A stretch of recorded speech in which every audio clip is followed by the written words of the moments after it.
বলিউডের ভাইজান খ্যাত সুপারস্টার সালমান খান বলিউডের অনেক নায়িকাদের সঙ্গে তিনি সম্পর্কে জড়িয়েছিলেন, কিন্তু শেষ পর্যন্ত কারোর সঙ্গে সম্পর্ক টিকিয়ে রাখতে পারেননি তিনি। ঐশ্বরিয়া থেকে শুরু করে ক্যাটরিনা কাইফ, অনেক নায়িকার সঙ্গে প্রেম এবং বিয়ের গুঞ্জন উঠেছিল সালমান খানের, কিন্তু কারোর সঙ্গেই পরিণতি পায়নি তার সম্পর্ক।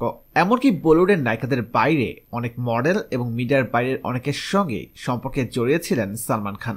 সালমান খানের কলেজ জীবনের প্রথম প্রেমিকা ছিলেন শাহিন। শায়রা ও দিলীপ কুমারের সঙ্গে সালমানের অত্যন্ত ঘনিষ্ঠতা ছিল সেই সময়। সেই শাহিনেরই মেয়ে শায়েশা।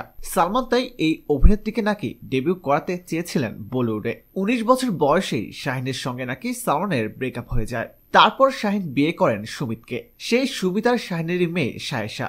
আর শায়েশা সেই গালকেই বলিউডের অন্যতম সুন্দরী অভিনেত্রী বলা হচ্ছে বর্তমান সময়ে। তার সঙ্গে বলিউডের একাধিক অভিনেতা অভিনেত্রীর আত্মীয়তার সম্পর্ক রয়েছে। একটি গয়নার বিজ্ঞাপনের কারণে ইতোমধ্যেই ঘরে ঘরে পরিচিত মুখ তিনি। বলিউডে আবারও নতুন ছবিতে তাকে দেখা যেতে পারে খুব তাড়াতাড়ি।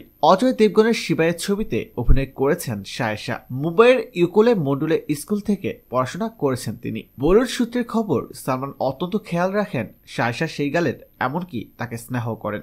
এর আগে এক পার্টিতে একসঙ্গে দেখা গিয়েছিল তাদের। এমনকি সালমান খান একটি পার্টিতে নিজের মুখেই বলেছেন শায়েশা তার মেয়ের মতো।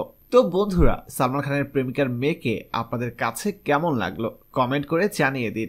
আর এরকম আরো ভিডিও দেখতে এখনই সাবস্ক্রাইব করে রাখুন ASD Webs ইউটিউব চ্যানেলে।